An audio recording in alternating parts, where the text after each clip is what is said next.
Welcome to Fan Club, where Cochise County residents share their hobbies and interests.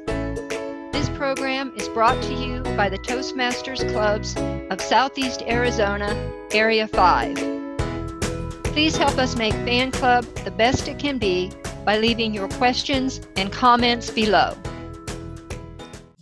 Our guest today is Tony Leboff. Tony is a member of all three area Toastmasters clubs. These are Talk Tales, Huachuca, and Cochise Toastmasters. Welcome, Tony. Hey, thank you for having me. It's wonderful to have you here. What is your hobby? Quilting. Well, besides Toastmasters. Toastmasters is number one. Quilting is number two. All right. When did you start quilting? Actually, it was after I retired about 6.5 years ago. I had always sewed all my life, used a sewing machine since I was 10 years old, and made dresses and skirts and children's clothes. But I never was able to get into quilting because I knew it was going to take a lot of time, and I didn't have that until after I retired. Why do you like quilting? Because you can be so creative. And when you make a quilt, everybody loves a quilt. Everybody loves a blanket to snuggle up to. Mm-hmm. I mean, it's just one of those things that you can show somebody how much you love them by putting together a nice quilt for them. When I retired, Joanne Pressure invited me to this quilt club that she had in Huachuca City. And I went in and I looked at these beautiful quilts they made, and I went, hey, this is beyond what I can do. I'm sorry, I think I'm in the wrong place. No, we'll teach you how to do it. She says, you sew? Yes, I do. You got a good sewing machine? Yes, I do. So we're going to teach you. So the first thing she taught me was how to make a quilted bag. And so this is a reversible quilted bag. Now you can see this has a lot of chili peppers on it, but you can pick your materials. So the first thing she did was give me this pattern. She had one, she says, we're going to start with this because this is a form of quilting. And I thought, okay, I can handle that. That's my size. So you cut out 8-inch squares. You got to figure out how much material you're going to need for the project. Now, I like 8-inch squares rather than 2 or 4 or the little ones. I like the bigger ones. I just took to that. So this was my very first one here, and it's reversible. I like it so much, I made another one. Then I made one for my daughter. And by Christmas that year, I had made 35 of these, different colors, different football teams, you name it, for my children, my grandchildren, and friends. And then when I got through all of that, I felt like, okay, I'm ready to move on to quilting. They taught me how to make this pretty square. It's called a twisted 9 square. A 3 times 3 is 9. The middle one is a solid color, and then the others are other colors that you like.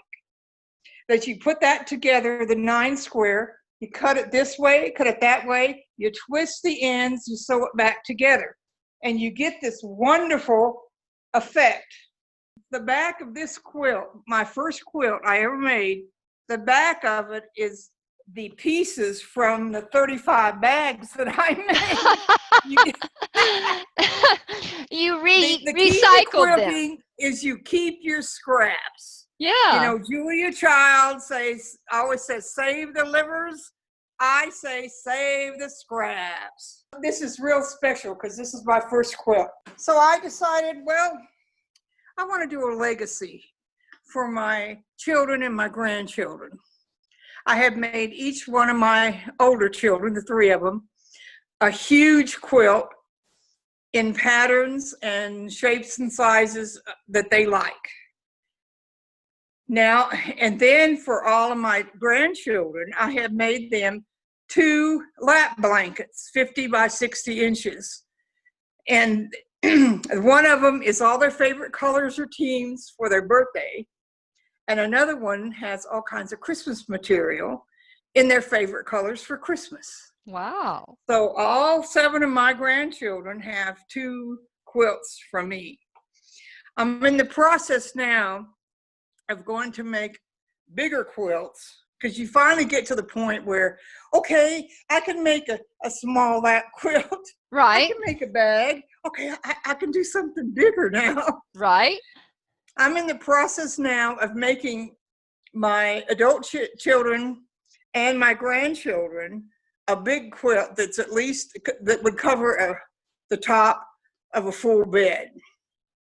So that's what I'm in the process now, in colors that they like, whether it's purple or blue or the Cardinals or Georgia Bulldogs or whatever. Okay.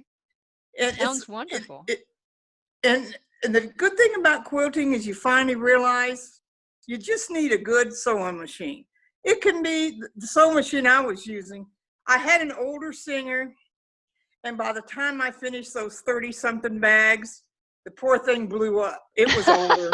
It literally blew up, got on fire. I managed to pull it out of the plug out of the wall before it put the, I didn't know sewing machines could do that, but I was really sewing there. So then I went to Walmart and I decided, what am I going to get? So I got a Singer sewing machine.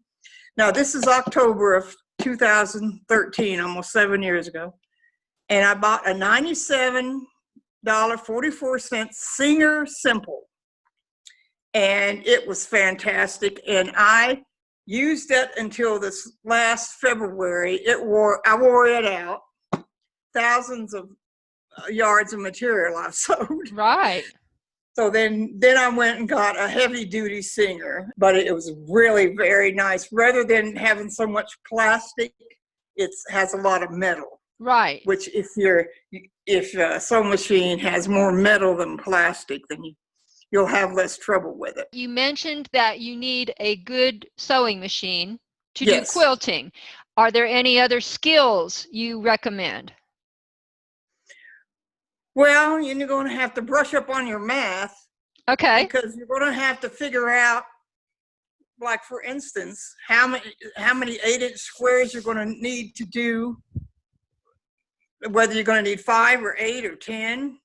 So how much does that mean when you're getting material? Right. So you learn to do that too. You learn, okay, I can get this many squares out of a yard of material. Mm-hmm. So if I'm going to make a big quilt like this, I'm probably going to have 4 or 5 yards of that material. And then I cut it up into 8-inch squares, et cetera, et cetera. Say if it comes out to 3/4 of a yard, go ahead and buy a yard. Because there's been a couple of times I didn't measure real well, and I ran out of material before I got through with it. Now, if you go back to Joann's or Walmart or wherever you get material and they have more of that left, well, then you're okay. But often by the time I get through that, I've gone back and they're out of that color. Right. They're out of that design.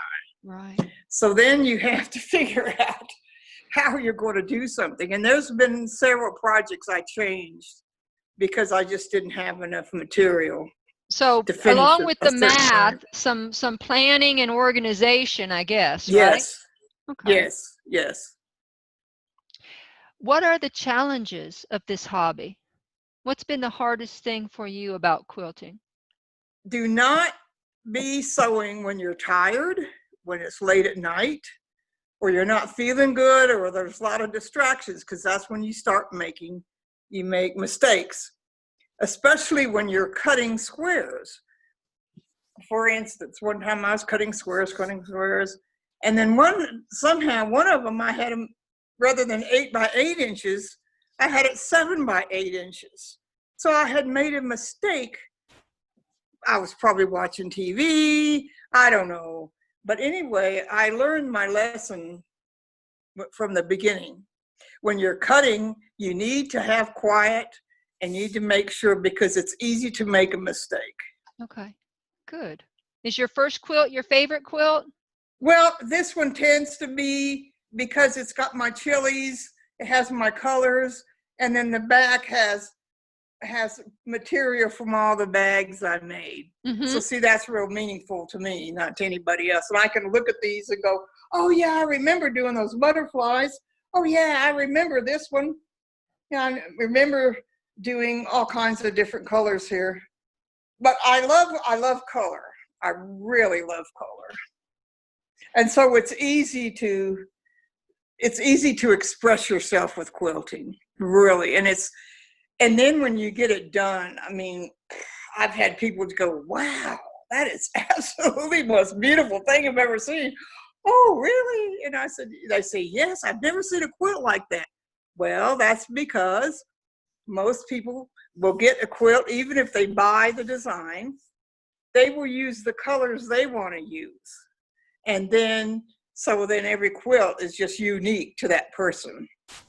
I've gone to a couple quilt shows, and of course they have one here in Sierra Vista every February at Boyden High School, and I've been to that. The only thing why I haven't shown any of my quilts is because they have judges that have done quilting for like years and years. And so they're going to go up and they're going to measure, they're going to look at my corners on the ends. Are these corners done perfectly? Then they're going to look and see if my binding on the edge, is it even all the way around? I make these out of love and because it's fun. But I don't make these to be a show quilt, because they really are strict in their judging. Okay. Has anyone offered to buy your quilts, Tony?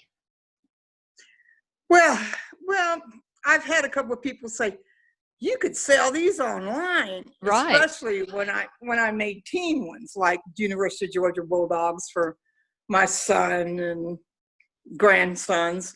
And they say, oh, you ought to do that and go online. You know, people would, you know, they'd love to buy these. The only problem is I don't want quilting to be like a job. Right. See, I don't want to put pressure on myself. Oh, I've got to get this done and I can't work on my own things because I have to, you know, I have these orders. No, I just as soon be for me and my family and gifts. Okay, thank you. Is there anything else about quilting you want to tell us, or a special memory you want to share? I have a good friend in church. When her daughter finally had a baby in her late 30s, they had a hard time having a child. So I made a quilt, and it was a little boy. And I put a lot of puppies on it and things like that, and baseball on the other side. And when I gave it to her, she had tears in her eyes. You know, she just couldn't believe I made a quilt for her daughter. And I really didn't know her daughter real well. And she lived in another state. But I knew that grandson meant a lot to the whole family. And so, and that young woman sends me a text every once in a while with a picture of him and his blanket, the quilt that I made him. So things like that are just, that's what happens when you give somebody something that you've made because you put your heart and soul into it, and they recognize that. Thank you. That's a beautiful story. That's all the time we have for today. Thanks to Tony for being on our program, and thanks to our listeners for tuning in to Fan Club.